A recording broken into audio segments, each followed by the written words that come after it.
on Blue Sky with these links. Skeet skeet. Nope.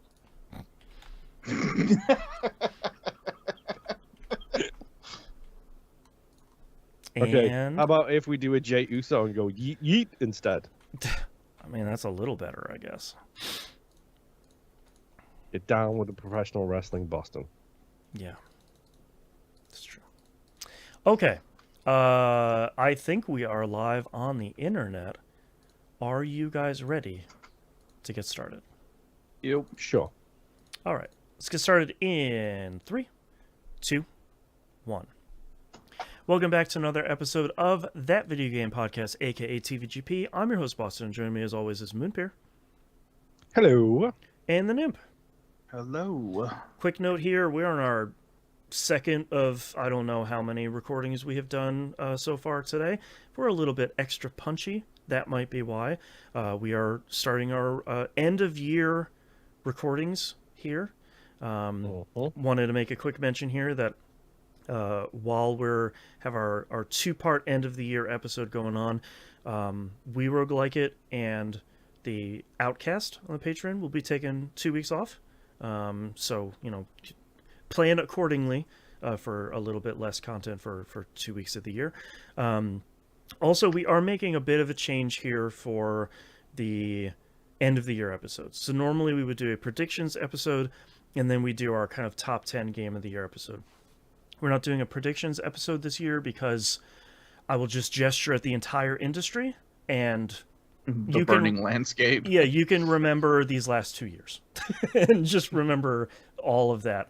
And from a production standpoint, it was getting increasingly hard to produce that episode for 15 different reasons. So we're going to take the Game of the Year episode, we're expanding it by a little bit, and then spreading that over 2 weeks. So we just recorded the first part here, turned out really well, and then next year we'll be recording the second part, and then over the break we'll be posting those, and hopefully everybody will enjoy them. I think you just said next year we'll be recording the second part, but Hey, man. Tomato. It's been a long couple of weeks, years. We are all months. hopped up on energy drinks. That's absolutely fine. That's right. Yeah. So keep an eye out for the schedule.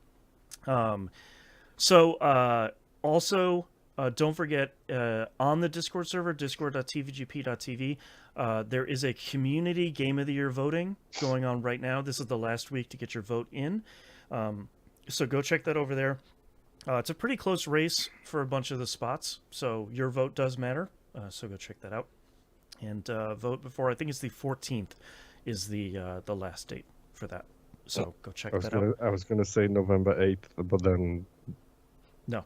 Nope. Bad joke. Nope. December 14th. That'll be the voting for that. So go check that out and go get your votes in. Quick plug here for patreon.com/E1M1. What's the numbers? Also reminder again that the Patreon open house is going on right now. It's going on for the entire month of December 2024. There are 3 episodes out there, kind of our top picks of the year. We have a Critical Misses production meeting, we have an Outcast, and we have a Wayward Sons episode that's out there. So you can get free access. You don't even have to be a patron, even at the free tier, to go check those out. Those should be available to everybody in the public. Again, I apologize they can't be in the public feed here where you're listening to this. They're very explicit. Too sweary. Yeah, they're very explicit. So sweary language, not developer, just for clarification. That's true. Yeah, that's a different sort of thing. So if you're interested in what goes on kind of behind the paywall for the Patreon, those 3 episodes are a really good indication and kind of sampling of what goes on during the entire year. That stuff comes out, the Critical Misses production meeting is where Moon and I talk about how we're creating and figuring out all these seasons. It happens between every single season. The Outcast is one of my favorite episodes every week. That's the favorite chat calls it the swear wall. Yes, it's the Patreon swear wall. You pay $5 a month to get through that. The Outcast is a really great episode that comes out every week. That's where we're talking about all the stuff in our life that's going on other than video games, including energy drinks. And gross foods we're trying out, of course. And then we have early access to Critical Misses and We Rogue Like It, and then exclusive access to The Wayward Sons, which is the Supernatural TV show watchcast that Moon and the Nimp are going through. All of that over $5 tier is a recommended one that gets you everything over at patreon.com/E1M1. Ones and numbers. All right, Moon, what have you been playing this past week? Okay, let's talk about 2 games. Okay.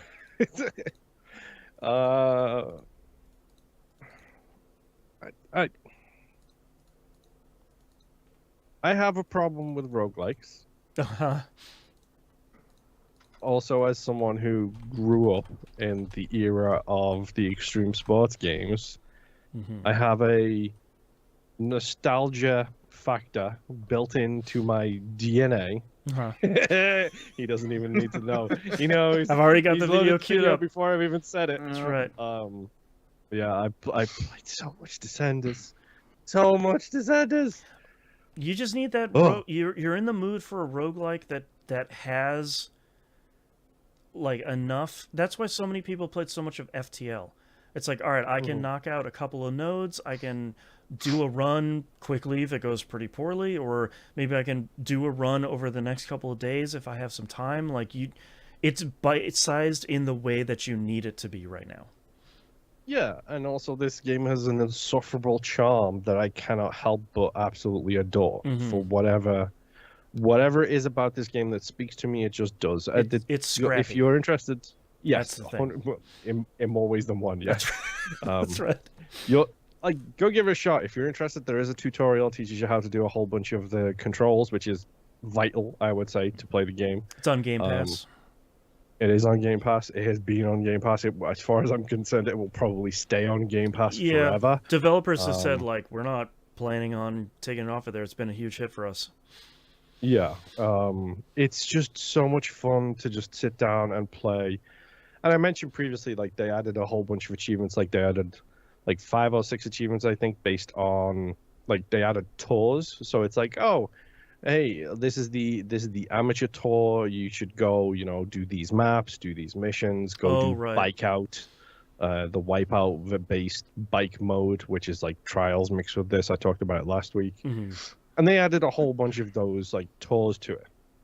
And I'm like, okay, I don't care about those achievements because those achievements are not base 1000 achievements, right. So therefore I don't care. Except I do care. I care a lot. I don't care, but I do care. That's right. At the same time.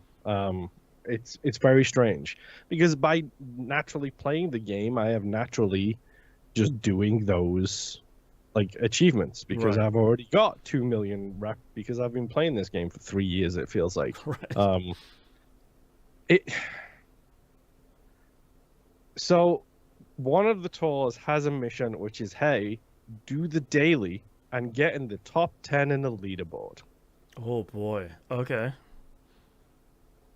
And I was like, well, I'm playing it once a day anyway at this point. When I get home from work, I get my pajamas on and I get my bike out and then we start playing some Descenders. That's right. Like if they did like a VR version of this where like you had to pedal, it would be a nightmare and also hilariously great. So I was like, well, since I'm doing a run anyway, and I'm going for those extra achievements, so I'm going for the Golden Run achievement, the Whoopee Cushion achievement, and all the bonus levels achievement, I might as well just do the daily, and then if I can make progress towards this achievement, then fantastic. I'll do bike out a different time. So I started doing the daily run. I started on like Wednesday. So like Wednesday, I did it, and I came in 42nd on the leaderboard. All right, not bad. Number 1 was like 9 quadrillion reps, so I know that's someone who's hacked the game essentially and just broken it at that point. Yeah. But I was like, okay, 42, like with a bit of practice, I might be able to do this. Yeah. Second day, I was 14th on the on the leaderboard. Here we go. And I was like, here we go, baby. Here we go. I'm getting there. We're right Progress is being made. On the third day, I was 11th on the Oh. leaderboard. Right there. This close. That's This right. close. So close. And on the fifth day, I made the humans and designated the seventh day a day of rest. On the fifth day, thank you for laughing at my stupid Bible joke, Boston. Gotcha. I know it was a slow burn, but you got that. Uh-huh. I played it yesterday, and I was having a very good run. A very, very good run. I got up to the fourth world. I managed to get to the special stage in the third world, which is something I hadn't done yet. So I'm like, okay, I'm really All cooking now. This I'm could be the getting there. one. This could be the one. This could be not only the one for the leaderboard, but also the one for those stupid bonus stages. I'm feeling it. Yeah. So like, I got up to the fourth stage, and I'm like, I'm doing good here. I'm doing good here. I've got decent hearts. I've got, I'm gonna do this medical level, and then I'm gonna jump over and do the special level, which is stupid because you lose so many lives doing it. But it's part of my achievement hunting is to do that one rather than the top 10. So I loaded up the medical level, and it froze at 100% loaded. God, why? I was like, yeah, I'm on the run of a lifetime. I'll snap my Series X in half. And you soft locked right at this loading point. You dare. So I was like, come on, quick resume. Do your magic. I'm just gonna go back to my home screen, leave it for a couple of minutes, and then load it back up. Yep. And hopefully quick resume can do its magic. Quick resume did not do its magic. So I ended up having to quit the game. And when I reloaded it, my place in the daily leaderboard was 0. Oh. My score for the daily was 0. I couldn't redo the daily because I'd Your already daily was attempted it. completed. Yeah. Right. Blah. And my score when it crashed was position number 6. No. Why? So says So you. That's right. That's right. Where are the receipts? I know. I don't have any proof. I know. I'm so sorry. Screenshots in this day and age? Come on, man. That's right. At that point, I was too angry, so I just quit the Oh, game. I and would have went been to too. bed. Yeah. I was just like, no, I'm going to bed now because this is a heartbreaker. But we've talked before, like the need for the comfort game. I played in Katamari and got the 2 achievements I need. Full gamer score, yay! Nice. I still need to post that on social medias.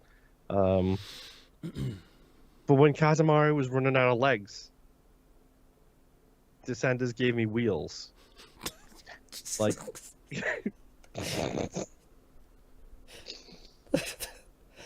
You know, I'm glad your Xbox soft locked. You deserve it. remember that part where we said we're all feeling very punchy? This is it right here, folks. December, man. Descenders December. Let's do it. Yep. Ooh. So, it's been my comfort game now. It's like I wasn't sure because I went back to it. It's like, oh boy, I suck at this now. I've lost the muscle memory. I've lost all of that stuff. And it turns out I only needed like 2 or 3 like single runs to get back into the swing of things. And I'm honestly probably better now than I was when I was playing it previously, because now I'm not as blatantly suicidal where it's like, I can brake, I can slow down. I don't need to hit every single one of these jumps at 70 miles an hour and go flying over the landing zone to land on my face and lose a bunch of hearts. Right. Like, I just don't need to do that. So I'm being more cautious about the way I'm playing, and I think I'm playing better now than I ever have. Nice. It's just become that, like, yeah, I'm better. I'm better at the game, and I'm having more fun.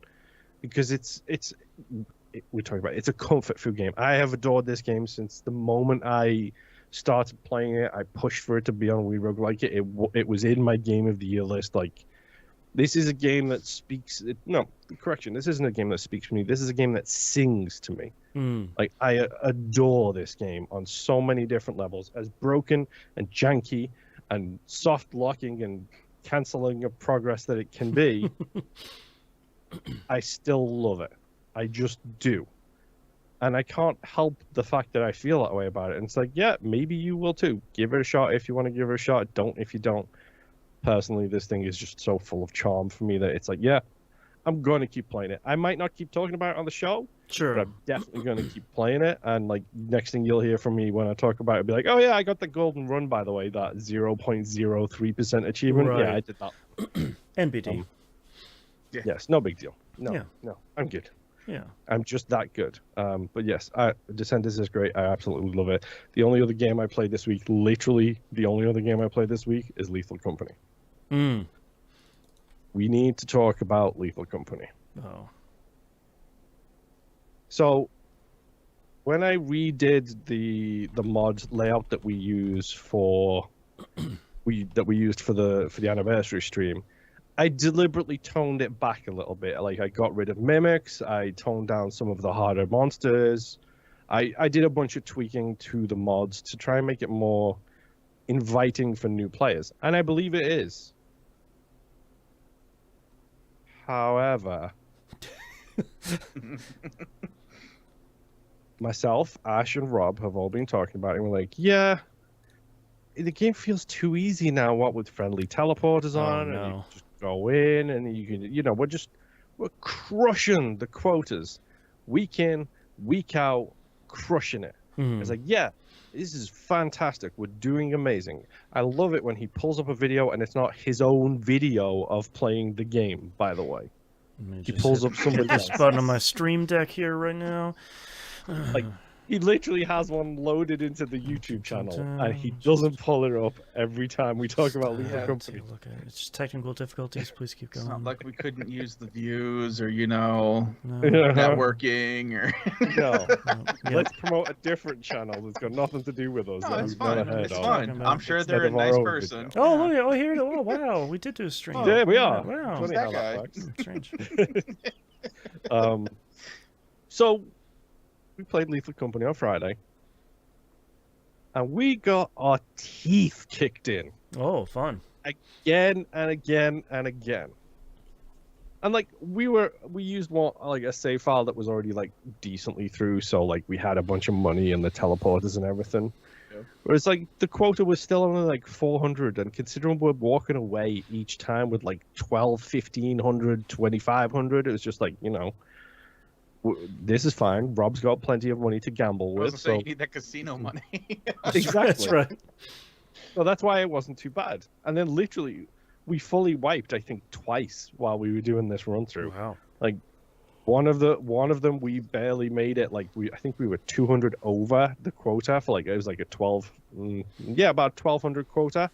We made it on like one run by like literally 200 credits. So I was like, okay, deep breaths, we're good. Let's go on with this. Right. The very next period of days, we full wiped again on the second day. Jeez. So we ended up going into the final day with a quota of like 1300. Before I talk about that run, though, I need to go back to shout out to my UK folks here. I'm going to talk about the Truckle Brothers. Americans are giving me confused looks, so essentially it's the Three Stooges of England. Gotcha. That's all you need to... Slapstick comedy.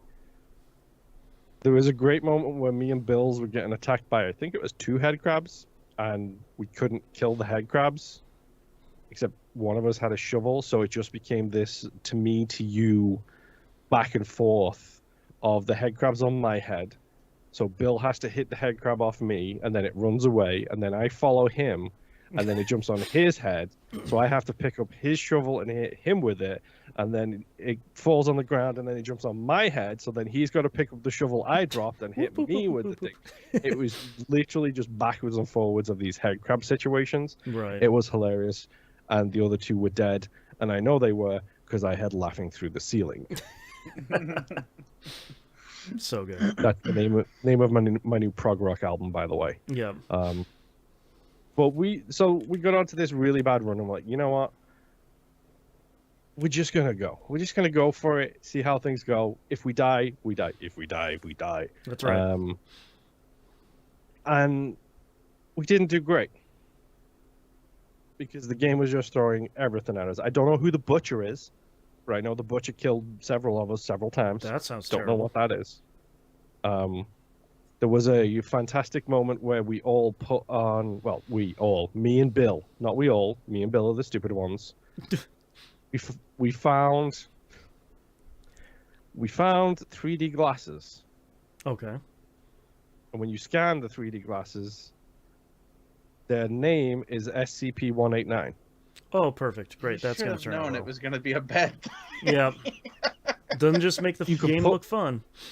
You could put the 3D glasses on and never take them off. Mm. It's bad. Uh-huh. Real bad. You can see in the dark, but all you can see is reds and oranges. You guys are part of the company group, so if you check your Discords, you can see the screenshot of what the game looks like. Mm-hmm. It's vivid pink and impossible to see anything. I think it was Bill, posted a screenshot that just looks like an orange nightmare with the word "grr," and I was like, "What happened? What's going on?" That's the effect that the glasses have on you. Also, occasionally you see weird rabbit people, who I don't know if they're mean or not. No, I don't. They shouldn't be able to do anything to you. It's just you can see beings who happen to be inhabiting the same space but aren't in the same dimension, pretty much as you. The rabbits on the other side of the veil. Yeah. So when Bill put them on first, and then he came back to the ship, and he was like, "Look, I don't know what these rabbit freaks are. You guys seen rabbits? I don't like them." And I was like, "Dude, what are you talking about?" Everybody was like, "We don't know what you mean. What are you talking about?" Right. That's why I put the glasses on and then teleported in to see what he was talking about. It's like, yo, guys, are you seeing these rabbits? At which point I promptly teleported out. I was like, yo, those rabbits are scary as hell, dude. Well, we got to this run, and we're like, okay, we got a goal of like 1,400. We didn't do great. We didn't have a good run in the slightest. We had 2, 4, 5, 6 items. Okay. So probably about 300 in scrap total for a 1,300 goal. Okay. I was like, why? Like, naysayer that he is, Rob was like, why are we even doing this run? We're never going to make it. And I was like, there's 2,300 there. We could easily do this. Turns out, no, we couldn't. We just got worked, so we had to escape. So Bills comes up with the best suggestion ever. Okay. In what I like to call the Gamba finale, where Bill's response was, let's just put it all on black. So we took our 6 items, we went to the company store, and we put it all on black, baby. That's right. And we won. Oh my god. But there still wasn't enough scrap to meet the quota. Bummer. So we put it all on red, baby. And we won. Oh my god. But there still wasn't enough scrap to meet the quota. No. So we put it all on black, baby. Yes, let's go. And we won. And we crushed the quota. Oh my god. We ended up with, like, I think it was 2,600 we ended up with. And no more luck for the next 3 years? Yeah, pretty much. Like, that was our broken mirror moment. Oh my god. And the best part is different people called it out each time. Like, it was Bill said all on black, Ash said put it on red, and I think Rob said put it on black again. That's right. So we literally went in and gambled all of the scrap we had on the same bet and made it past the quota with more than enough to spare. That's so good. It was incredible. I love it. I love Lethal Company. Yeah. It's great. Every week, it's moments like this, or every 2 weeks, it's moments like this. Right. It's stupid, dumb, ridiculous fun where you put on a pair of 3D glasses and suddenly your vision is boned for the rest of the run. Which, when I died, mine got fixed. Bill's didn't. Oh, he was stuck with that vision for the whole time. So I was like, no. Well, sucks to be you, I guess, but mine's perfect again. Yeah, I love it. Lethal Company is great. It's fantastic. Jeez. Please.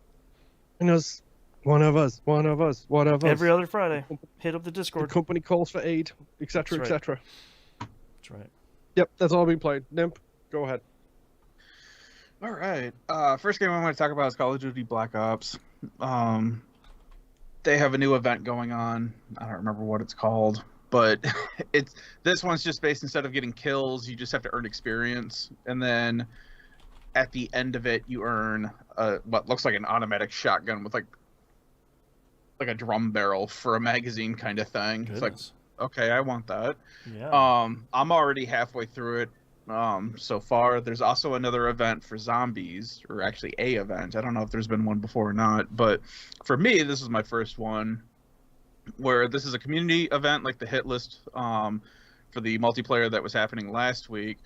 The community has to eat a certain amount of gumballs. I think it's like 5 million or something like that, to unlock more perks and stuff like that. And there's another personal thing where it's like you just have to eat a certain amount and you unlock this list of stuff, but the community has to eat a certain amount to get this other list of stuff.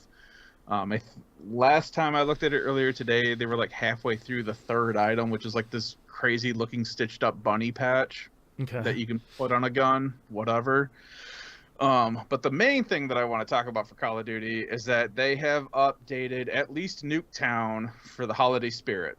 Ooh, fun. There is snow now.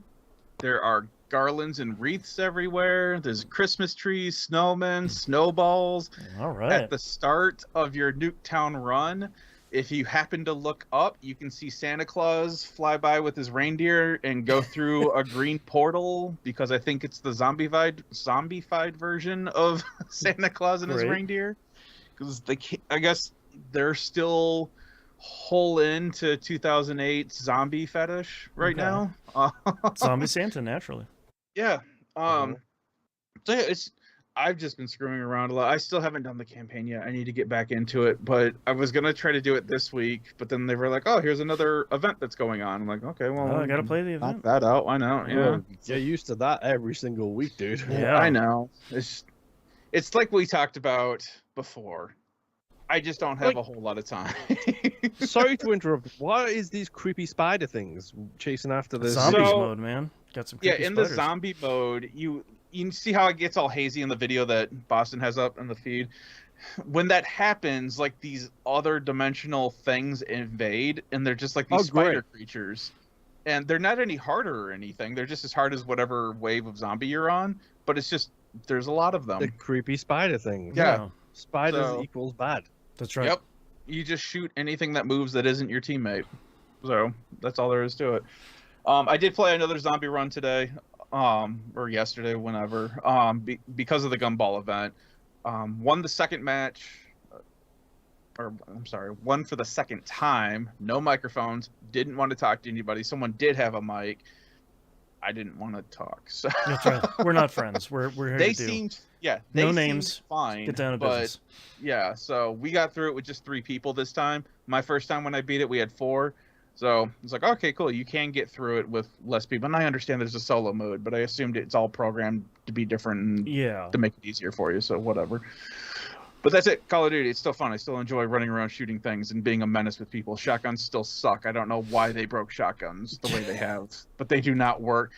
Look around the room you guys are currently in right now. Mhm. You have to pump 2 shells into a person in that same room, potentially, to take them out. It's Jeez. stupid. That's not how shotguns work. Right. Hey, it's the American way. That's right. No, 1 shell. My next and last game that I played is Snowrunner, because I have also hit my holiday comfort games, apparently, where it's just blowing things up and then hauling things across mud roads. Mm-hmm. Oh boy, so I am still messing back and forth with the Michigan maps. I have unlocked, I'm now driver level 7, 6? 6, almost 7. So I now have non-highway tires on my bigger thing. I think I talked about this a little bit last week, but so now my highway giant diesel thing works a lot better in off-road conditions. Still not great, but that's what you have a winch for.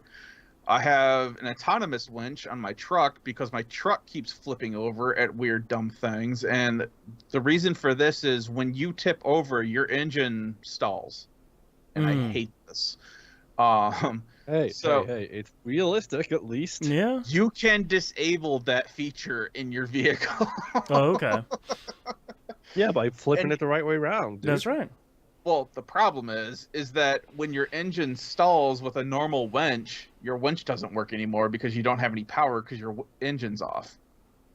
So then you have to do recovery. With the autonomous one, it has a built-in battery with it, so you can still use the winch even though your engine's stalled. It's just apparently it's not as powerful. I don't know. It's a little Chevy truck. I just need you to upright me.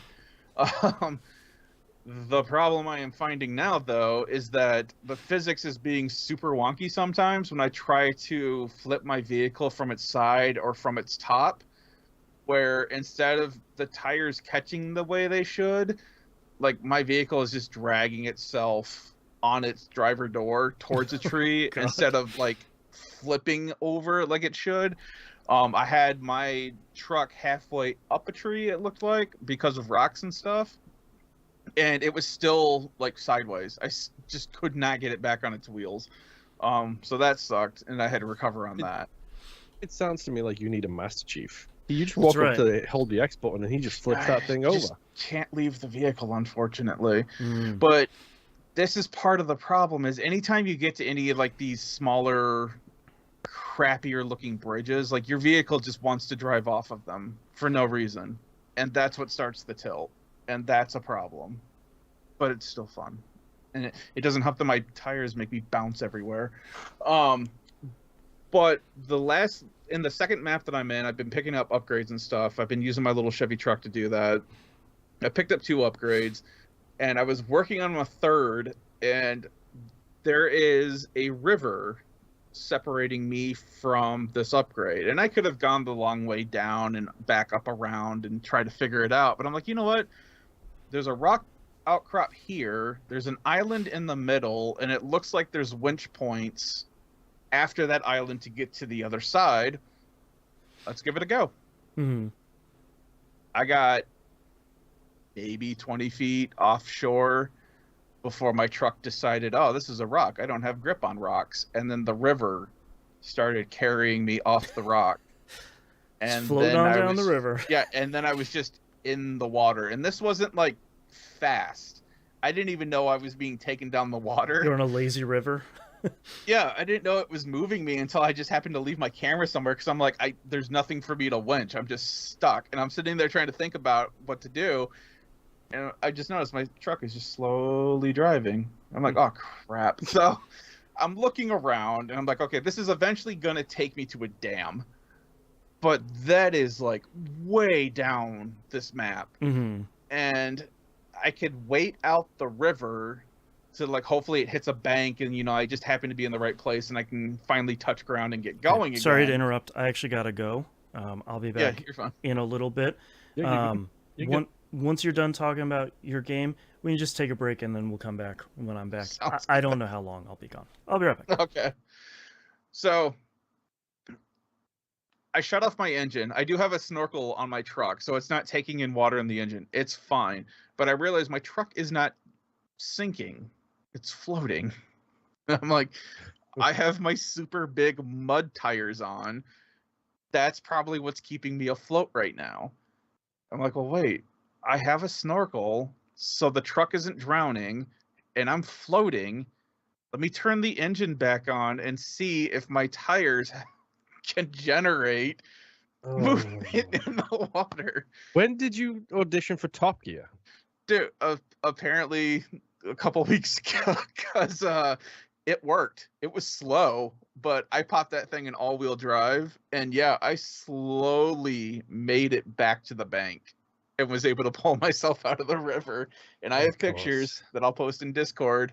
I traveled down that river a fair amount before I started thinking that I might be able to get out of this without recovering, because that was my only thing. I was like, crap, unless there's a log I'm going to hit, I'm probably going to have to recover. But luckily I didn't. And this is the dumb stuff that I like about this game. The fact that I can travel down a road and it acts like I have zero traction on concrete or asphalt, but the moment I hit mud, I've got like all the traction in the world.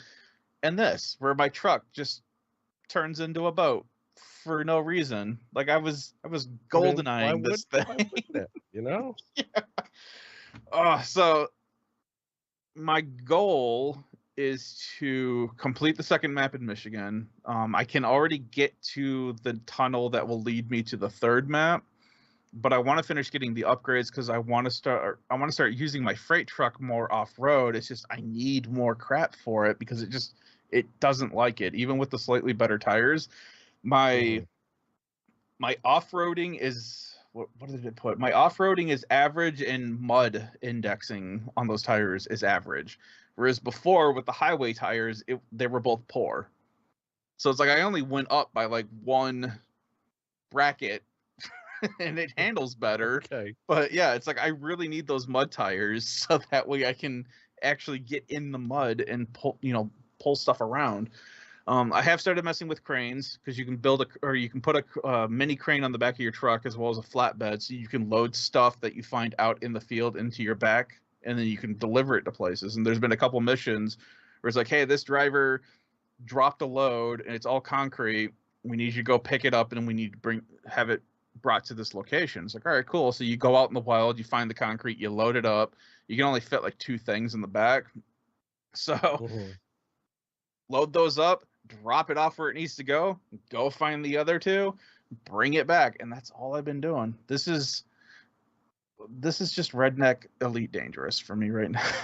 I mean, it's what it sounds like, and that's fine. Let's face it. I'm like a month away from maybe buying a wheel and pedals. So I, unfortunately, Pharaoh in chat, you sound like a country song. Not wrong. I've been resisting the urge to inquire as to VR solutions because I don't have the space. Yeah. And also for me, I'm very tall, so like I'm looking into trying to get either an exercise bike or a treadmill for home. Mhm. Problem is, every single floor on this house, if I stand on a treadmill, my head touches the ceiling. Yep. So it's very hard for me to find exercise space. And I was like, well, I could just get a VR setup. Problem is, I don't have the space for it. It's like I could do it sitting down. That's fine. VR sitting down has got some great experiences like Elite Dangerous and Elite Dangerous. But that would mean buying a HOTAS too. It's sitting there right now. I'm looking right at mine. Dude, every day is a struggle, dude. I know. HOTAS is so great, especially when you turn off flight assist. Is you feel that you have so much control as opposed to just using a controller. Like to that point where the Galactica reboot, where like you're flying one way, then you flip while still going backwards to shoot the people behind you. That's why I wanted to buy that Warthog one where you've got like the twin thruster. Yeah. I think it was like $200 and some odd. I'm like, no, not yet. Not ever, probably, but yep. So yeah, so that's where I'm at with Snowrunner. It's just become a weird thing where I can just sit down and play this for a couple minutes and get mad at it and then shut it off, or I can make advances on it. But yeah, it's just a lot of me getting stuck in the mud and trying to figure out, okay, how am I getting out of here now? What can I get out of here now? And so far, there's been very, very few instances where I haven't been able to unscrew my situation that I've gotten myself into. So yeah, honestly, that's probably the way it's going to go forever. Hopefully. From what I understand about that game. I mean, technically, I believe Mudrunner might be and Snowrunner might be a roguelike.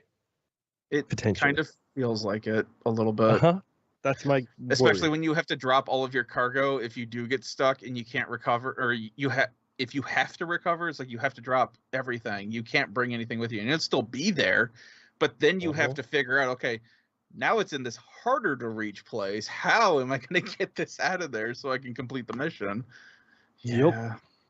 But that's all I've done this week.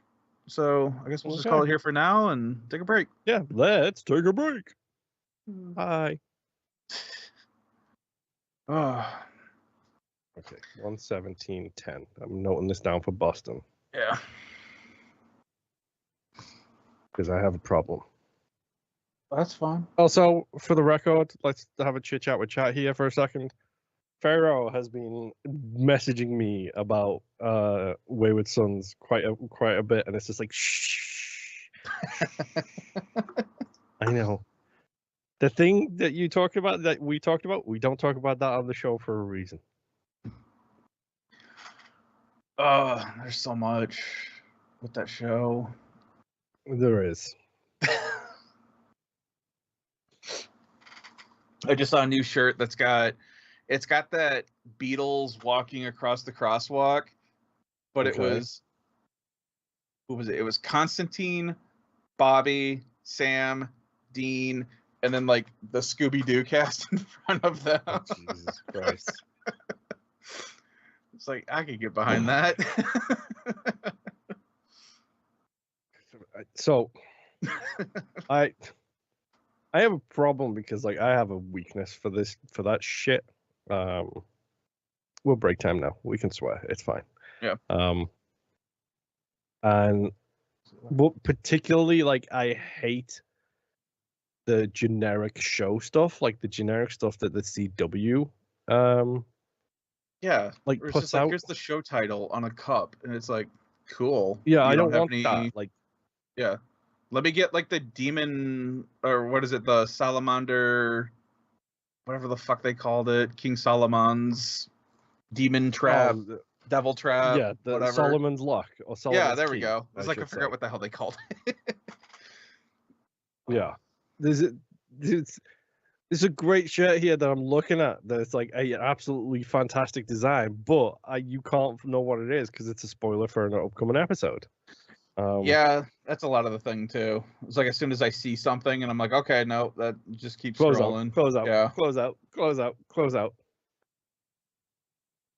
I do have a great Wayward Son shirt, which I will probably wear at some point. Not that we ever record that episode, or record video for those episodes. But one of my favorites is like a little chibi version of Baby, and it's got Sam and Dean chibi versions on there. And it literally underneath it says, driver picks the music, shotgun shuts his cake hole, which is from like the pilot. And it's just like, mwah. Chef's kiss. Fantastic shirt. Cannot argue with that one. And that's the other thing too. It's like I know how to dance around enough of the things that I want to find so that I don't pull up stuff from like Solomon's Key looking for the actual design for that. I know how to search it so that way I don't pull up stuff from Supernatural. Yes. But I get so much extra stuff with it. Oh, 100%. It's just, it just tickles me because it's like, we're getting really close now to the point where like I'm going to not know stuff. Like, I mean, it's 2 seasons away, Yeah. but still, my memory is fuzzy at the best of times. And like seeing what's going to come up, it's just like I don't remember any of that stuff. If I'm completely honest, like I don't know. It'll be fun. Or it won't be. And then we'll just have an hour-long podcast of us complaining about stuff. We've done it before. We'll do it again. But it can't be that bad if they went 15 effing seasons. I mean, it can be that bad. How long was Oprah on the air? How long was Ellen on the air? Yeah, but when you've got a rabid fan base, though. That's why they were on the air. Not because it was good. I saw the picture of him with the cat toy and the cat. Sorry, in Discord, Boston sent us a picture, and I thought he had a damn snake in it. And like, how the hell did we go from cats to snakes? Wait, It's is just it a little- the host channel? Yeah. Right after you posted the episode break time. Oh, there they are. Oh, Yeah. There's Shrimp. Yep. Shrimp's the one with the weird looking face. I still can't believe they're called shrimp and grits. What the fuck? Yeah, dude. So yeah, he we talked about it originally, like ironically enough, it came up very shortly after I adopted or after I was talking about Ray and Leia. hmm And he sent me a message basically saying, "Hey, these are the ones in question." And I was like, "Of course you go for the ones who are messed up. Like, of course you do." Yeah, everyone does. Hell, mine, the two cats that we got from, so my wife's friend's brother passed away, and he had two cats, and they were trying to find a home for him because her friend already had animals, she couldn't take them, and she's going through some stuff anyway. Nobody else was interested, and at this point in time, like we had lost my cat Vivian, like probably a year before, and then we had just lost my wife's cat Emma. And so my wife was kind of hemming and hawing about wanting to get another cat because we just had a dog at that point in time. So when these two came up, I was like, yeah, we can take them, whatever, that's fine. But Suki, the smaller cat, has an issue with her head where she doesn't look around right, where her head, for her to look up, her head like tilts so that way she can look up. Like she can't look straight up. She has to like tilt her head, and that's how she looks up.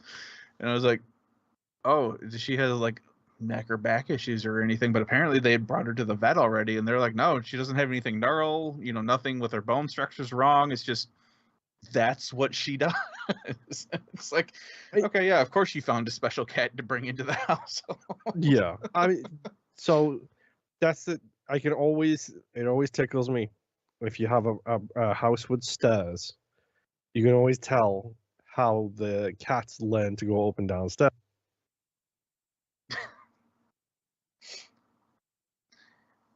As I cough. Yeah. But the reason I say that is because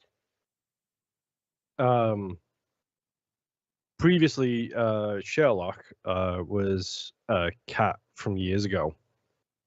And he would go downstairs like hopping, like front two, then back two, front two, then back two, front two, then back two. Loki, who was here, he's the one we lost earlier this year, did something similar, except he went down like at the same time. So he basically literally did little hops to go down the stairs. Yeah.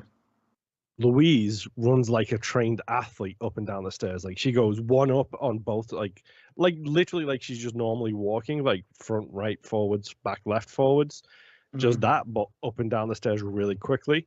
And then Leia and Ray don't seem to have figured it out yet because like one of them goes down like diagonally, the other one goes like sideways down the stairs, and it's just like, guys, like, how, why? Yeah. We don't let ours go upstairs because it's still got carpeting up there, and we don't think there's going to be an issue with them. But Eli, the one that everyone pretty much calls Potato all the time, he goes through like fits where it's like there's this one chair that we think he just fucking hates because every time we clean it up and put it out in the living room, he pisses in it. And Okay. we put like one of those covers on it that's like supposed to grab like all like the wet or anything like that for animals, and yeah, he would still pee all over it, and we'd always have to wash that thing like once a week. And so finally that's just out on the front porch, but normally he doesn't at all. So we just keep him from going upstairs, and none of them go in the basement because I don't want to have to fucking try to dig them out from there. Yep. So right now, because of it being wintertime, we've got a door for our steps that goes upstairs. We have that open, and there's a baby gate across it right now to stop the cats from getting upstairs. So I don't know how they would go up or downstairs, except for that when he does get past the gate because someone forgot to put it up right, and he'll just kind of sit there, and then you have to carry him back down the stairs because he will not go down. He's like, oh, this is a whole new area I get to check out. Yep. Oh, Louise will just jump a baby gate. I used to have a baby gate when she was introduced to Dwight previously. And she just straight over the top of it. This No one hesitation. we've got the stairs are kind of steep, so we have it like 3 steps up, and it's leaned up against the door frame. So it's pretty high up, and he's too fat to jump that high. And Suki probably could do it, but she's too skittish to know what's upstairs by herself. So we don't have to worry about her at all. Yep. Cause she's the one Wait. too, where if she gets in the basement, I won't have to look for her in stuff. I have to look for her in the rafters because she'll stay up top and climb around. Louise is weird. Like I don't know where it is with her. Like she likes to be high up.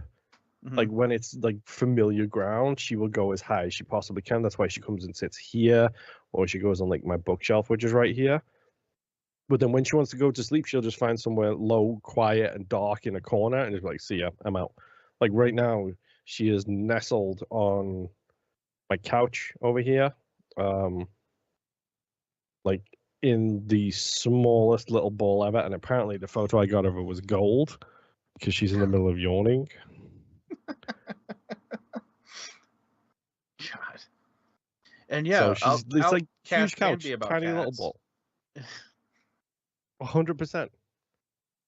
We already talked about cats, so let's just add more cats to the outcast. It's the Yeah, why not? outcasts. Got nothing else to talk about right now besides Bussy getting his new cats. True. I mean, really, we should just tell him, it's like, dude, just come up. Let's just end the show, and then you can go back downstairs and you can play with your new cats that you got. We already told you it was going to be a bad idea, and you weren't going to want to do this once the cat showed up. Oh, and I gotta wake up hella balls early tomorrow anyway, so Yeah, that's fun. it will be. Maybe just put my truck on cruise control, get that lane assist activated, so that way it bounces itself towards the center. Does yours have the Mine doesn't have anything. No, I just have cruise control. I don't even have the radar. Okay. Not this time when I was in Florida, previously when I was in Florida and I rented a car, it had the lane assist, but it was that classic thing of you have to keep your hands on the wheel to get it to do it. And it's like, guys. I think the one that I'm talking about, because I had the 2025 Equinox, it didn't require me to have my hands on the wheel. Because I had to shut off all the safety features on that thing because it has the stupid radar on it. So if you get kind of close to anything, it freaks out and starts to slow down by itself, and it's got like all the fucking red flashing lights and shit, and it's beeping at you. This one also has the rumble built into the seat, so if there's a vehicle coming up on your right hand side and it thinks you're about to turn, like your right butt cheek will start to vibrate. It's really weird. But yeah, I've kind of had it, like that one also had the radar for the cruise control, so it was like I just kind of sat there, like I just tested it on the highway where I had the thing set out so my distance was pretty far away from everyone, and I did it when nobody else was around, but I wanted to test and see, okay, how much of a turn is this thing going to be able to take by itself going 70 miles an hour on a highway, and it did pretty good. I still don't trust it. Oh no. I don't trust that stuff in the slightest. Dude, there was with the radar thing, because I know it'll slow down as traffic slows down as well, but I'm like, will it come to a complete stop? And that was one of those things where I was going through construction, and so we were already going slow as hell as it was. I think we were going like maybe 15 max. So it's like, okay, let me see how far down this will slow it down. So I let it just go by itself, and I had my foot hovering over the brake in case I had to slam down. No, that thing drops down to 0 by itself and it'll hold. And I'm like, well, is it gonna start again by itself? And this one did. It's like as soon as the car got far enough out of the radar range that I had it selected for, it started keeping pace with it. Back up again. It's fucking crazy though. It's like, but yeah, I don't trust that shit to drive itself. I would love to be to the point where I could take a nap in a vehicle or just not fucking pay attention, but we are not anywhere near that point right now. No, not in the slightest. Like, I mean, the worst part is it like it's bad enough right now with people on the road who think they're better drivers than they are. I'm a good driver. I'm not a perfect driver. I'm a good driver. I can drive, but I can drive in snow, rain, whatever. I'm good in all of them because I understand the physics of driving a car. Yeah. It was snowing yesterday, and while I was doing DoorDash stuff yesterday, I ended up going to a mall. And as I'm pulling into the mall parking lot, essentially, there's a big like loop around road. And then when you pull into the actual parking lot areas, like it was still pretty icy because they salted and plowed the main road, but not the parking lot spaces. Yeah. And as I'm coming around, this guy looks up, sees me come around this corner, maybe less than 25 feet in front of him, and then guns it to try and get out of the parking lot onto the main road with a rear wheel drive truck. So he then promptly spins it out, and Those then like I have to hit the pushtails brakes. Yep. And it's like, dude, why? I'm looking in my mirrors and there's nothing behind me, and you gun it to get out in front of me from icy roads. Number one, don't fucking gun it. Gentle, and you'll go. Like that's how it goes. Yeah. Fucking dealing with these people, and then some other woman who cuts in front of me in one lane, then goes back across two other lanes to turn a right, take a right. Empty road, 3 lanes, empty road. I'm in the far left because I'm like 2 lights. I'm taking a left. Cuts all the way across 3 lanes to go in front of me. Then changes her mind and goes all the way across 3 lanes to go to the right-hand lane to turn right. And as we're both parked at the lights, she starts to go on a no right on red situation. And then go brake, go brake, go brake, go brake. And I'm just looking over, and it's just like this on a fucking phone the whole time. Just fucking off. And it's like, I had somebody do that where they cut me off to get in front of me, and then realized that they needed to be in the right lane, which is a right turn only lane. So then they caught like almost as close to being on grass as possible, for that divider. And it's like, what the fuck? Like, pay the fuck attention, man. But yes, Pharaoh, Yep. I want the iRobot. I just tell the car where I want to go, and I can manually take over if I need to. But other than that, I don't give any fucks on how the vehicle's driving. I just turn around. I want both. I want the Yeah. option that, and then the option to take control yourself, like the ones from the Tom Cruise movie with the psychic precogs Minority Report. Yes. Where they all merge and everything, they go and they drive themselves, but then you have the option to drive them if you want. It's like, yeah, give me that one too. Yeah, I want both, but we're not at that point. Because I would love to just sit there and do anything but drive. And I don't mind driving either. I mean, I drove from here to New York City in like 15 hours. I didn't mind it. Yeah, it sucked, but got to have fun. I don't know. It's weird. I don't want an automatic motorcycle, though. I want those to just be the way they are. I still find it real funny that... I don't think you could do it, right? Like, because... You could with gyros and shit. I mean, yeah, but I don't trust gyros either.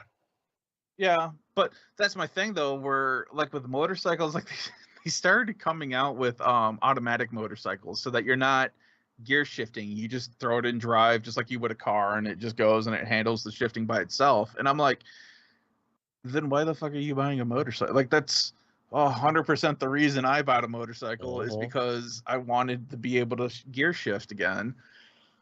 It's part of the fun. Learn how to do it, or don't buy a motorcycle. Yeah, pretty much. But I'm also not one of those crazy people where it's like, oh yeah, ABS and traction control are just ruining motorcycles. I'm like, no, you just think you're a better driver than you are, and that's why you've been high-load more times than anybody else I've known. Did you get hungry? You want to say hello to the stream, and then I'll take you upstairs? Come on. Come on. You can make that jump, you big wuss. Shit, decent roads would be great. Oh, fucking yes, please. If I don't have to drive over 17,000 potholes every day, that would be fantastic. My bike is currently on a lift in my garage because it's wintertime, and my battery for it is in my basement on a tender set to wintertime. So, All right, hello. hey, Welcome back, Boston. Just in time Okay. for me to really quickly run away to let Louise upstairs. Sure. Cats and cars. That's your outcast notes. Cats in cars. Thank you. yep. Cats in. Apparently, the new cats were okay in the car. They were not okay And with me now they're not. carrying their carrier into the house. They did not enjoy that. 2 thumbs down. Nice. 4 paws down. Oh yeah, Moon sent me a timestamp. Yeah, he sent you the timestamp. Thank you to Yep. Moon, who is not here right now. Oh, what the hell? 1:17:10. Yep. 17:10. Arrow. Break time.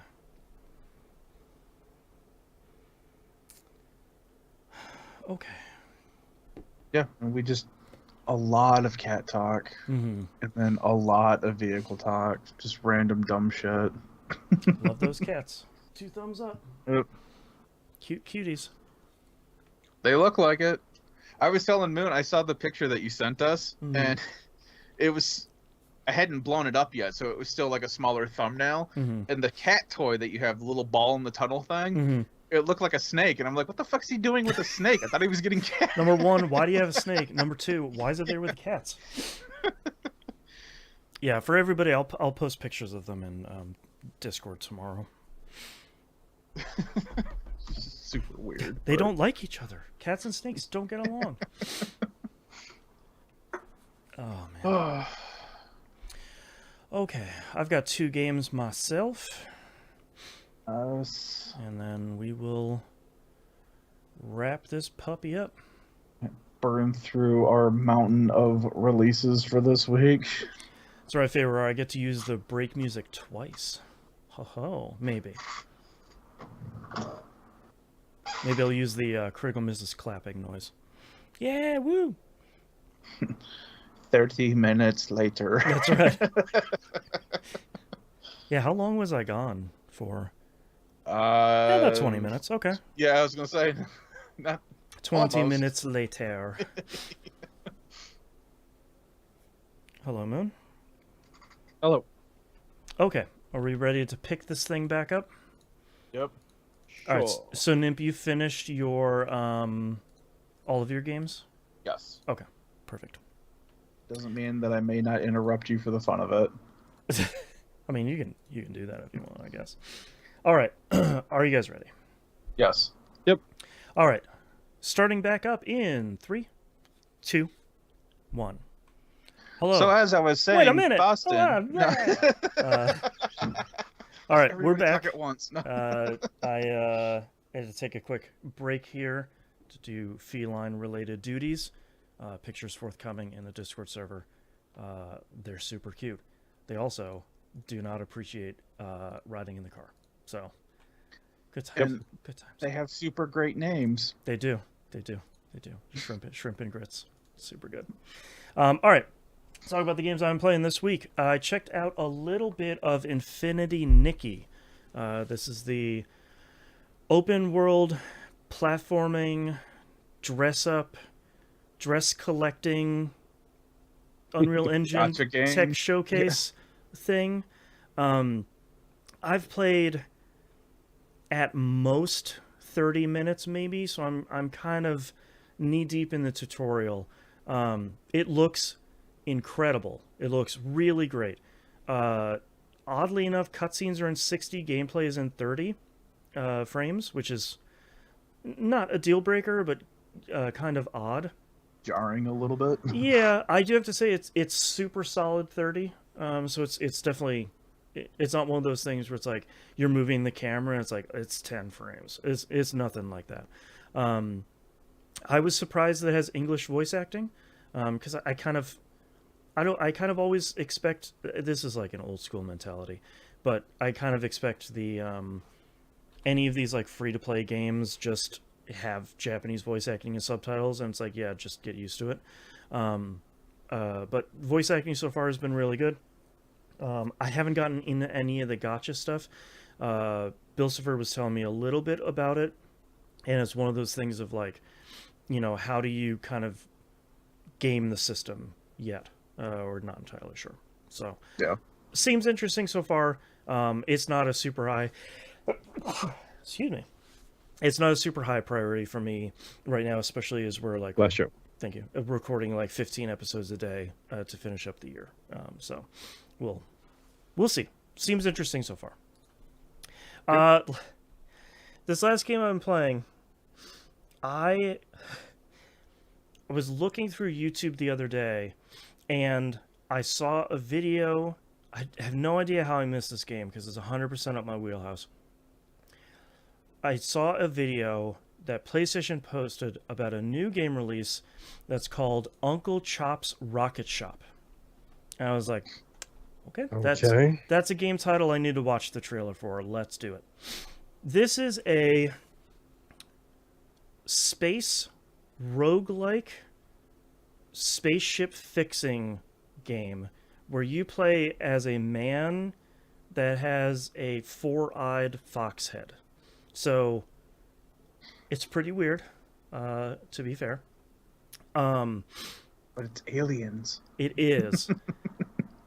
This is 100% my jam. So you get a list of jobs that are on the board. You pick one of them, the spaceship lands, and they say, hey, fox dude, you look weird, fix my ship. And so far, I really dig this game, but it has a lot of caveats to it. So much of this game is like opening up the manual, which is huge, and it has a section for each individual thing that you can fill up or replace or repair. Oh god, is it actual troubleshooting? It's actual troubleshooting. So a lot of it is like the oil won't the heat on the oil won't go down. And it's like flip, flip, flip, flip. Oh, okay, I got to replace the heatsink. Okay, how do I replace the heatsink? Flip to the next page. Oh, I pull this thing out, I pull it out, I throw that out. I go buy a new heatsink, I slap it in this thing, I push it back in there, and now the oil will cool down. But the cool part is all of that stuff is super tactile. So you are like unratcheting this panel. You ratchet the two bolts, you pull them both out, you put them in your like little work dish thing, you flip open this panel, all the stuff is in there. So you're like pulling and pushing and moving around all this stuff to try and get to the parts you need and try and diagnose. Once you find the parts, you can like pull the one part out and get rid of it, go buy another part, and like all of that stuff is so satisfying in a way that we don't always get in video games. Like it just feels really, really good to just manage and manipulate all this stuff. And on top of it, diagnosing all this stuff is really fun because it's sort of like, okay, why can't I like fill the fuel canisters in this? Oh, I need to do this step before this step, pull this thing down, that takes a canister out. Okay, now I need to do the reverse to go to put it back in once I've filled it. And it feels so rewarding. Like I've only played this for maybe 2 or 3 hours now, but like changing oil and filling fuel, that stuff feels second nature now. Like it just you're banging it out. You can knock out these jobs all day. But when I was first doing it, I'm like I'm like breaking these canisters because I'm pulling them out the wrong way. I'm breaking the canister because I'm filling it with too much fuel or the wrong type of fuel.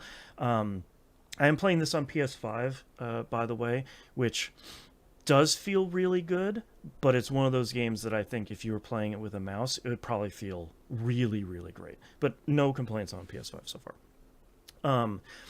So much of this stuff feels really great. And figuring out the problems and getting them sorted and like clocking in, clocking out, all of that stuff. You're like pulling levers, you're putting stuff into other things to manipulate all of these systems, and it feels really, really, really great. Um, I have a dumb question for you when you get done yeah. with your No, thought. go ahead. You can. Is it possible for you to completely put everything back together and then realize, huh, where did these 3 bolts come from? Yep, I've done that plenty of times. Nice. And as soon as you go turn in the checklist, because you have to ring a bell to let the customer know that you're done. When you ring the bell, it gives you your final, like your score and your payment, and you get, if you do it correctly, you get a score. And if you do it perfectly, like you fill up the gas, the fuel to the top line, and you don't overfill it, you get a little extra cash. You fill the oil to the right spot, but you don't fill it over it, you get a little extra cash. So you get like a little bit of a bonus. But if you mess up, like you don't fix the thing, or let's say you refill the fuel, but you missed that they needed the fuel fixed, which are two different jobs. Like maybe the fuel filter was broken or it was turned off or something. That's going to be a ding. So maybe you made $200 doing that job, but you missed the fuel filter, so they're taking $50 off of it. So like if you sealed up everything and everything looks great, but you missed 2 bolts, they're going to take $20 off or something like that. Nice. And the thing that I think is going to push most people away from this is it's a roguelike that's hard. I've spent the majority of my time not meeting your first rent payment. I'm not gonna lie, I thought you were gonna say playing roguelikes at the end of that sentence. That's right. I've spent most of my time playing roguelikes. Right.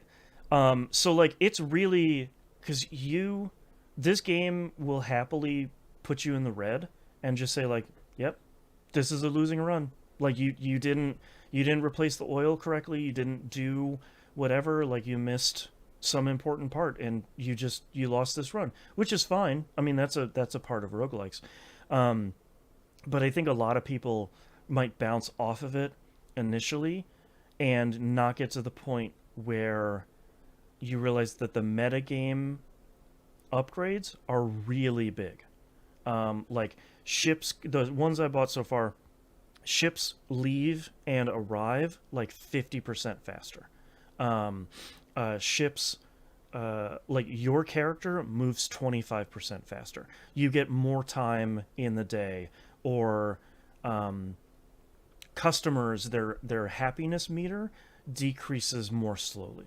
Things like that. Like they are significantly pretty big upgrades. The other thing too is that there's 2 modes to this game. So I'm playing this in frantic mode. I don't know what the other mode is called. I haven't played that yet, which we'll get to in a minute. But in frantic mode, you have about 2 or 3 timers ticking all at the same time, which doesn't exist in the other mode. So there's a daily timer where you only have X number of minutes to complete as many jobs as you can in a day. Sometimes in ships, there will be a timer that's progressing for you to fix something before it like rearms on the ship. There's like every time you get to the 3rd day, there's a really difficult ship that lands, and about half of the time it just has pipe bombs on it, and if you don't disable the pipe bomb correctly and you hit the button, it just blows you up and your run is over, which is always very funny because it's sort of like I cut all these wires correctly and I push the button and the screen just goes black and you show up in the underworld, and the boss of the underworld is like, "Hey man, happened again, huh? All right, get back in there, slugger." And you start back at day 1. The other one that happens is a security system that is kind of blaring the entire time, and if you don't disable it, you can't touch any of the other systems on the ship. So you're kind of like spinning all these plates all at once, which I think is really interesting. And the way the game talked about it is if you play frantic mode, your jobs are going to be easier, but you have this time limit.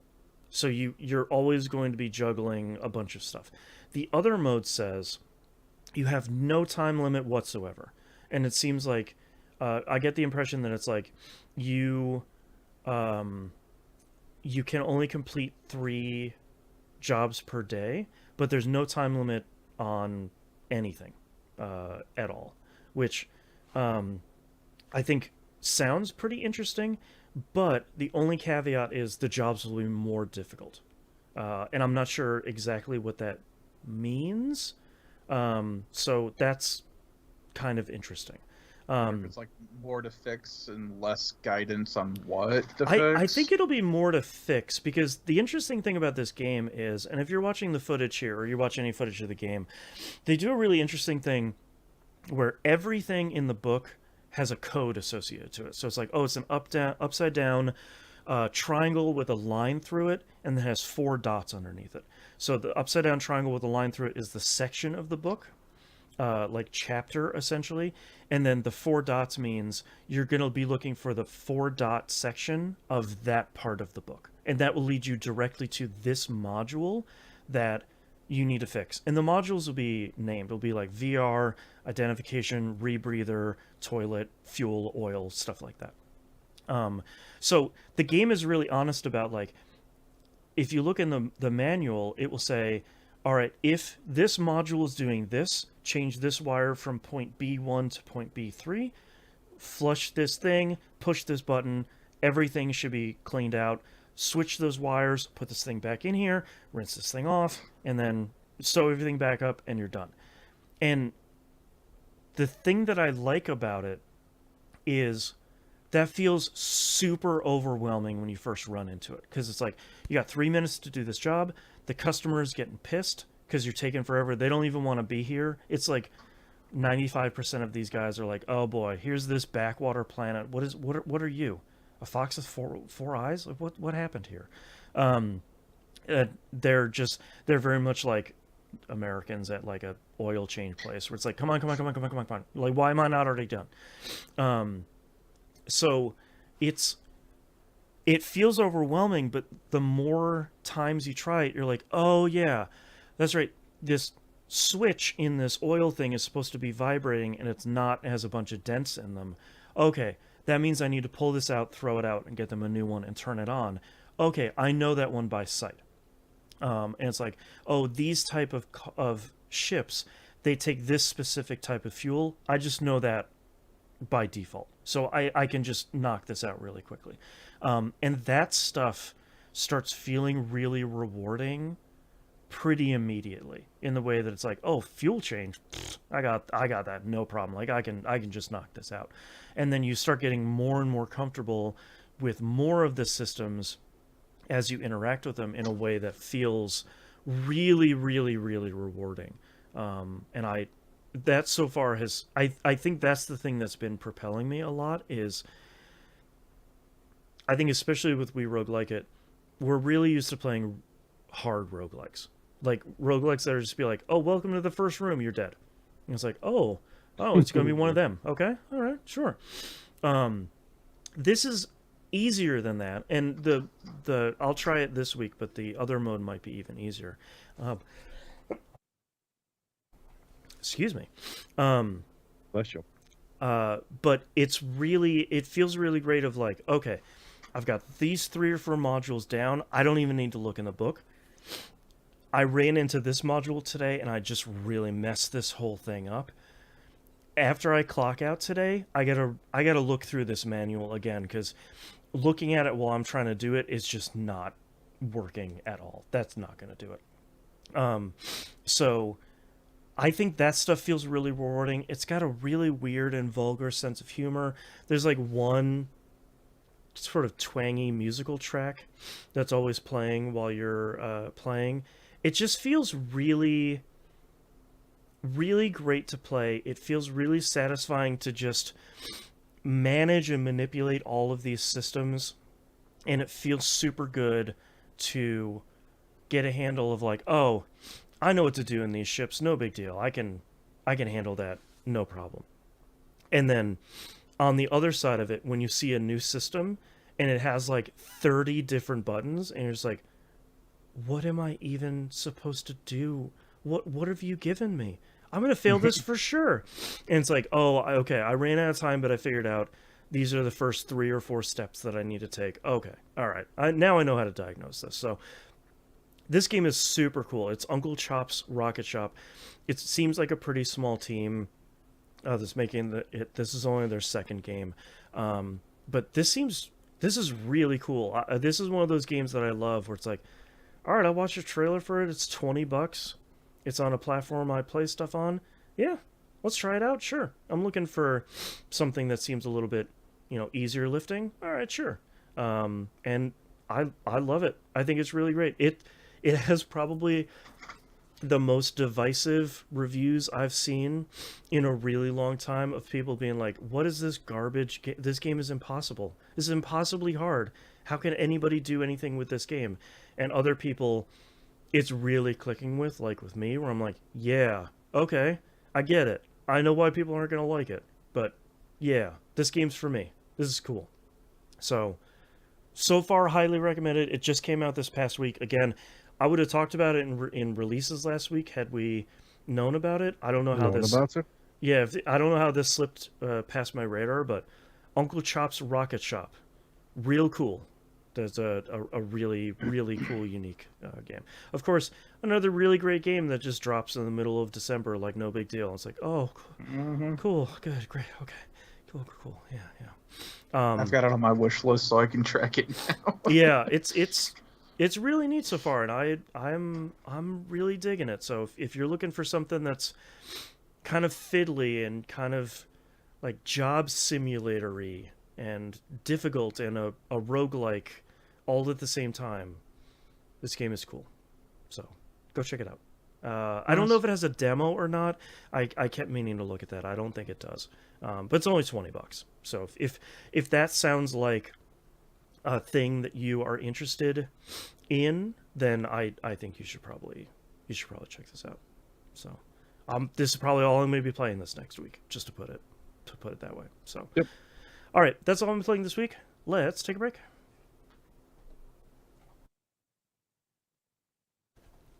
Another break.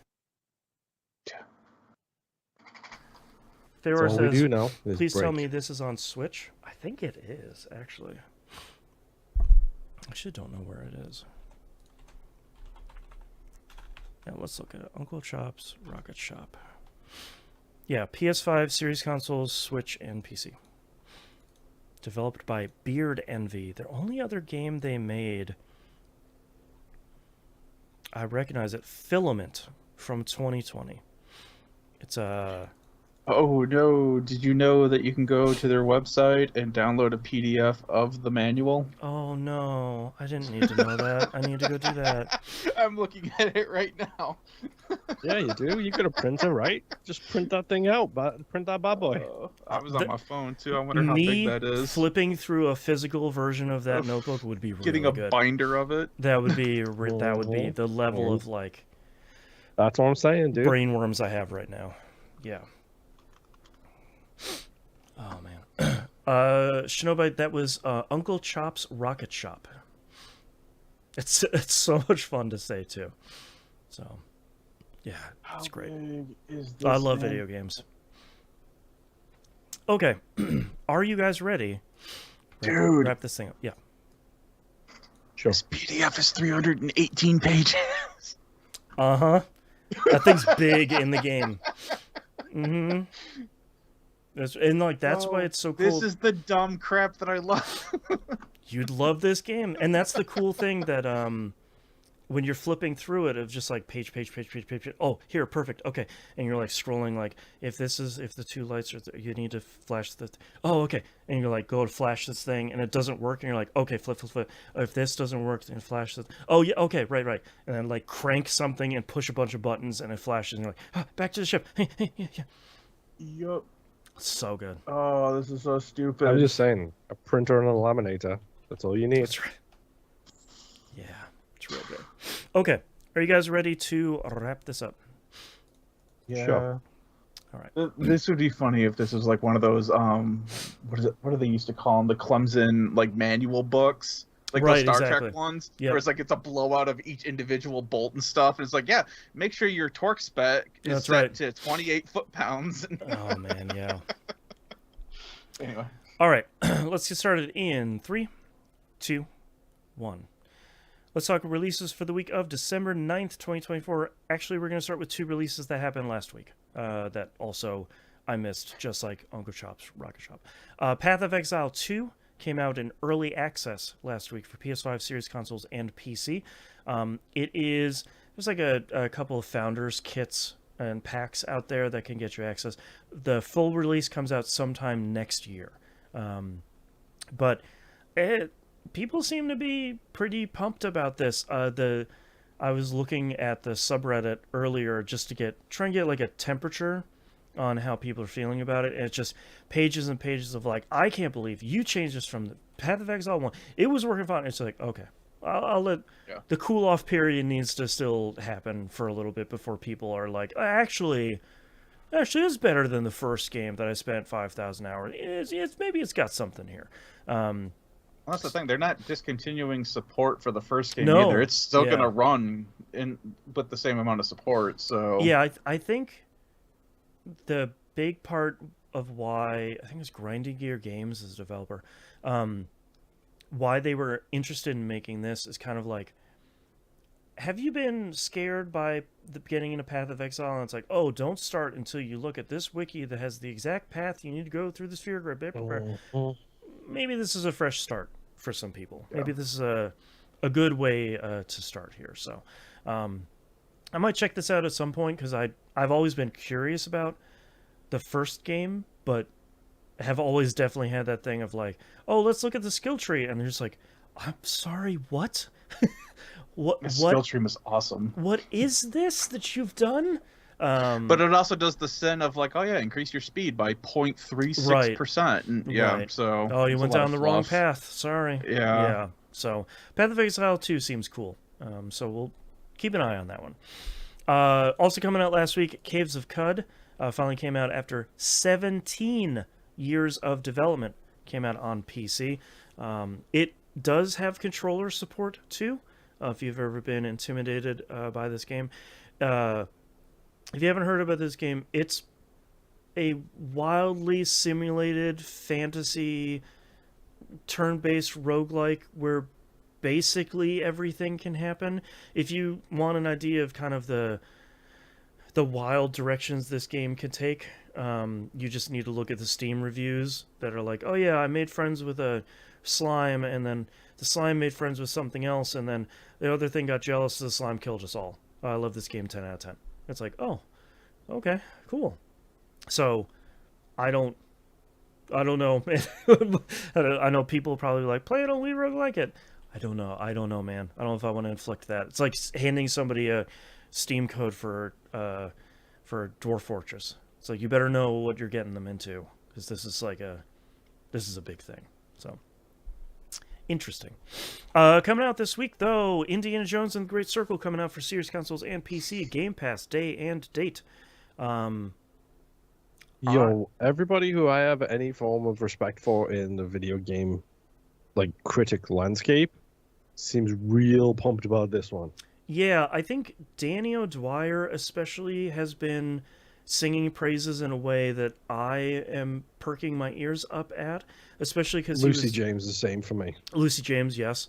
Especially because a lot of people were like, hey, by the way, did you like the Forgotten City? It's like this and bigger. And I'm like, excuse me? That's sure. Yeah, I'll play that. Uh-huh. So it seems like it's kind of like an open world, free form, puzzle solving, Nazi punching, kind of choose your own adventure. The first sort person thing you have up in the video right now. Yep. It's like, what? Come on. Gotta punch those Nazis, man. And it seems like a lot of puzzles that's just like, you need to figure this thing out. It's not impossibly difficult, but we're really not going to hold your hand. Like, you got to kind of figure it out for yourself. And I was not interested in this game at all based on any of the stuff Microsoft has been showing off for like the last year or two. A lot of people And then people start talking about it and are like, oh boy. You know, I'm like, oh, you like a lot of the stuff that I like, and you're kind of selling this in an interesting way.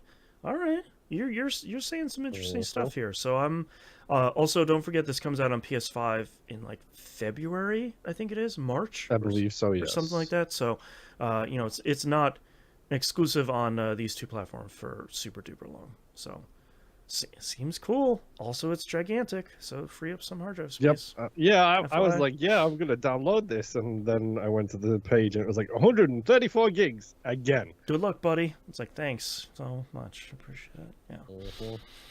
Mhm. Next game here, Legacy of Kain Soul Reaver 1 and 2 remastered, PS4, PS5, Xbox One, Series Console, Switch, and PC. I need it in my life. Yeah, I didn't know this was coming out so soon. I didn't either. Me I thought neither. this was a next year thing. Yeah. Me too. I never played these games originally, and I know so many people love them. I'm really curious. I'm hoping there's a bunch of people out there that are going to review it of like, I never played this when it originally came out either. Let's see if it still holds up. I mean, we still have that suggestion on the table from last year, Boston. Yep. We'll figure something out. But also didn't notice. I didn't know that in this you can play it in classic mode too. So it has the original graphics there as well if you want to play it like that. So That's cool. yeah, Yeah, I it's like. popping in and out in the video right now. Yeah, you can kind of see like the side by side comparison. So it's a pretty big improvement. And I thought this game looks okay. And they switched to classic, and I was like, oh, PS1, yes, Yeah. yep, right. So that's coming out. Mighty Morphin Power Rangers Rita's Rewind comes out PS4, PS5, Xbox One, Series Console, Switch, and PC. This is a digital clips beat 'em up with Power Rangers, which I mean looks pretty cool. I'm not a Power Rangers girly. I don't know if it really matters that much in this, but this looks I don't pretty know, neat. man. You should check out the comics. They go in some really weird places. I don't doubt it. But a digital clips makes good stuff. So like, if there's anybody that I'd be interested in a beat 'em up from, it would definitely be them. So we'll see how that turns out. I'm sort of always looking for like multiplayer beat 'em ups of just like, what do you guys want to play tonight? Yeah, let's just play a beat 'em up. So we'll see. Resident Evil 2, the remake, comes out on Mac OS and iOS this week. It took me a while to figure out, hey, how much does this cost? Oh, Capcom said, ha, that's a great question. It's actually free. Don't ask more questions. Don't worry about it. It's got in-app purchase. Little Don't star worry. in-app purchases. Hey, you got it right. Yeah, it's $10, which feels like not that bad actually. And then on top of that is all in-game rewards unlocked for $2, which should probably be just play the game multiple times and unlock them. You can't just walk straight in with tofu, please. That's not how it goes. You wouldn't want to. That also true. Yes. So again, like any of these, I'm sure it's fine. These are probably not the platforms you're gonna want to play these on. So especially not iOS. So try to find some other platform that you may own that you probably want to play this on. So Sheeran the Wanderer, the Mystery Dungeon of Serpent Coil Island comes out on PC. The Switch release of this game was in January of this year. And I thought that was where it was going to end because that's sort of how the Sheeran games go. But they said, no, we're putting this out on Steam, which is surprising and kind of exciting. If you've never seen the Sheeran games, they are traditional roguelikes where you're just, every time you move, every enemy on the map moves as well, and you're moving one square at a time. And you're trying to go as deep in the dungeon as you can before the game inevitably kills you in horrible ways. And then you will try and do that all over again and see how deep you can get. So I have always wanted to try these games, and the difficulty always sort of scares me. So this one probably isn't going to be it for me either. So, but people love these games. So. Next game is For the King 2, comes out PS5, Xbox One, and Series consoles. I don't think it has a PS4 release, but don't quote me on that. This is Game Pass day and date. This has also been out on PC for about a year. I'm not sure. I didn't think this was coming out on consoles at all. But this is a kind of interesting two-sided grid-based turn-based RPG sort of thing. You should probably watch a trailer for it, because it's a little bit, it almost sounds like Mega Man Battle Network, but I don't want to like invoke that promising sort of thing where people be like, oh yeah, for real. It's like, it's not. The grid just kind of reminds me of that.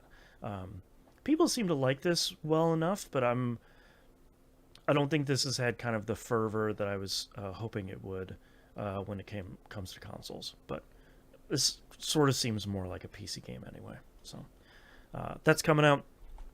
Monument Valley 3 comes out iOS and Android. Warning, this is a Netflix game, which you probably could have guessed because they're not marketing it at all in any fashion. For some like, the number of people that played Monument Valley 1 as their first mobile game and loved it is really high. And Netflix, like usual, is just like, oh, we have a mobile game coming out. Don't tell anyone. Psst. Anyways, here you go. So that's kind of a bummer. It looks pretty cool. It looks exactly like the other two, which I don't think is a negative at all. But since this is a Netflix game, chances are like 99% that you will need an active Netflix subscription to log into the game when you fire it up. And then it will be quote unquote free. So be forewarned. Last but not least, announcing its release date literally 2 minutes before we started the show, Ballionaire, which you might have seen as the Pachinko roguelike, said, hey, by the way, we're coming out on December 10th, by the by.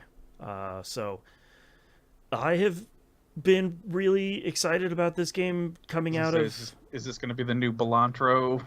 I think people are making, like... I think people are likening Balatro to it of, like, we're mashing a kind of fun subgenre with a roguelike. But this one is kind of interesting that it takes the control out of your hands of, like, it's just pachinko. So, like, you drop the ball at the top and it just bounces wherever it's going to go. How you control it is when you, after you do a turn, you get a selection of items. And you get to place those items on the pachinko board. And then you're trying to maximize your combos as the ball continues to go down. People have played the demo of this for a while. I don't think it was an early access. I think it was just a demo for a little bit. People seem to really, really like this. So if you're kind of looking for that next, like a Balatro of like, yeah, it's a roguelike, but it's kind of not, it's not The Binding of Isaac. It's not a Bullet Heaven. It's not a one of these, one of those. Kind of like a different take on it. Ballionaire seems pretty cool, so check that out. All right, we have one. Like unique roguelikes. That's right. I love unique roguelikes. Maybe we'll check it out on a roguelike show someday. Mayhaps. Maybe. Who knows? Yeah. Only one news story this week. The PC Gaming Show happened this past week. They always announce like 4,000 games at once, and I can never keep track of all of them. I'm excited about that shopkeeping game we played on We Roguelike It that had the it was like the dungeon one where you sell the dungeon goods in the shop. I never remember the name. Moonlighter 2 got announced. It looks fantastic. That's a day one for me easily. Oh, the reason my gamer score is odd. Okay. Yeah, exactly that one. We'll run across another game that'll even that back out, I'm sure. But Strange Scaffold, we are turning into big fans of here, announced their brand new game, TMNT Tactical Takedown. It's a like tabletop styled, so they're like little mini figurines. Tactics strategy beat 'em up. So the interesting thing, I follow Zalvier Nelson Jr. on Twitter and Blue Sky, of course, and his sales pitch was sort of like, hey, they let me tell a story where Shredder and Splinter are both dead, and how does the world keep on moving after that? And like, who takes ownership of the Foot Clan? How do the Turtles deal with that? Stuff like that. Says it's about a 20-stage game coming out on Steam at some point in 2025. It doesn't have a firm release date yet. I think it looks super cool. I'm very curious to see how the kind of the puzzle nature of these games work out. Of like, you can see some of it in the trailer here, where it's like knocking enemies into other enemies. Using a skill that hits 5 of them at the same time, knocking Foot Clan soldiers off of rooftops and stuff like that. Like, that's the sort of stuff that I think we really liked in Into the Breach, of that kind of like clockwork machinations sort of thing. So and anytime Strange Scaffold announces anything, I'm gonna perk up, because either it's gonna be really cool or really weird, or potentially both, like their upcoming co-op kaiju cooking game.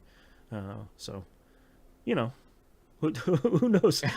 Who knows? But I mean, they've got this. They've got a kaiju cooking game. They've got a match 3 puzzle quest. that's right. With like Creepy game coming Redneck out. Dinosaur Mansion 3, is that one?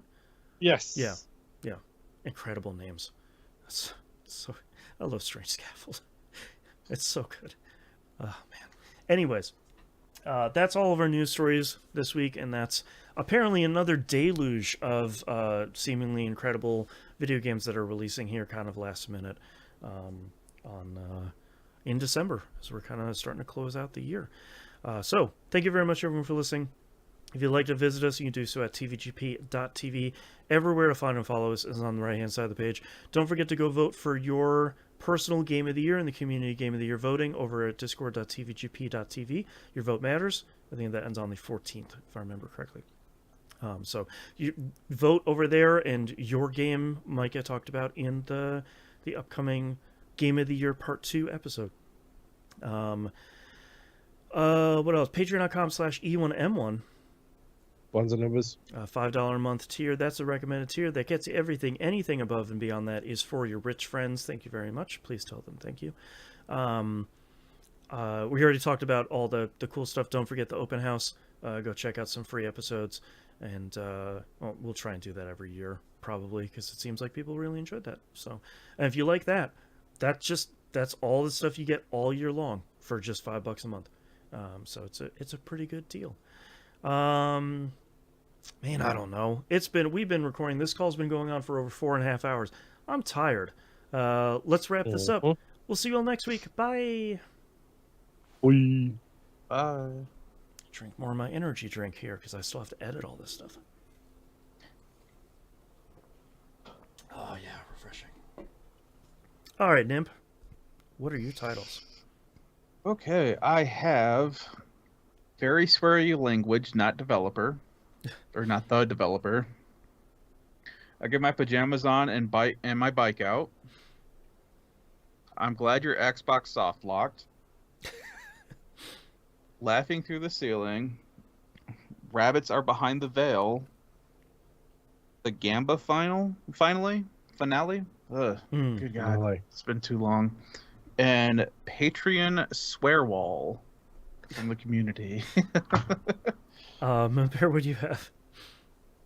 All hopped up on energy drinks, a little too sweary, swear wall, Descenders gave me wheels, laughing through the ceiling, the Gamba finale, and spiders equals bad. I have It's Scrappy, Pajamas on, Bike Out, Those Rabbits Are Scary, the Gamba finale, the Patreon swear wall, or just swear wall. What else is standing out here for us? Or what's your, number one? I mean, I like Descenders gives me wheels just because it broke you considerably really well. That one, yeah. I don't usually get broken. I don't really have one this week. I also really like the Gamba. The Gamba finale has a really good mouthfeel. Mm-hmm. You were going to say you like something. What do you like? I kind of like Pajamas on, Bike Out, but I don't think that's as punchy as the Gamba finale. Plus, If only it was next week. If we could do the Gamba finale as the final episode. True. Plus, it's a really good story from this week. I think I'm okay with that one if you guys want it. Yeah. Yeah, that's fine. Okay. Circling it up. Thank you, Shinobi, for hanging out with us. We'll be live next week too. Thanks for coming and chatting with us. Also, why are you still awake, dude? England. Oh, okay. Yeah, go to bed. This is the end of the show. We're done. True. I mean, There's nothing that for you like to see here. That's right. It's not like I didn't used to stay up until 3 a.m. talking to you guys constantly, so true. it's not like I can really comment about it. That's true. Oh boy. The Gamba finale. Okay, Oh. I think I'm ready. Okay. I think I'm just at the end of my rope right now. Uh-huh. It's like my brain just does not want to work anymore. You asked your brain and it went, buh. Yeah. Mm-hmm. Oh, what do I have? Okay, I'm ready. All right. Starting in 3, 2, 1. This is that video game palette. There we go. Take 2. 3, 2, 1. This is that video game podcast episode 894 for December 9th, 2024. The Gamba finale. The house never wins, baby. It just showed me a butcher, a butler, and a mask on the slot machine. Also, the way I wrote this, it looked like December 9th, 2004. We got to be done. Thank you very much, everyone, for listening and watching. We greatly appreciate it. Oh, hey. Yeah. Right, Boston. Uh-huh. On my Game of the Year list has got a bunch of games that were released in 2014 and 2013. I love because it. I forgot to change change it to 2024 and 2023. I love it. Perfect. All right. Thank you very much, everyone, for listening and watching. We greatly appreciate it. We love you. We'll see you next week. Bye. Bye-bye.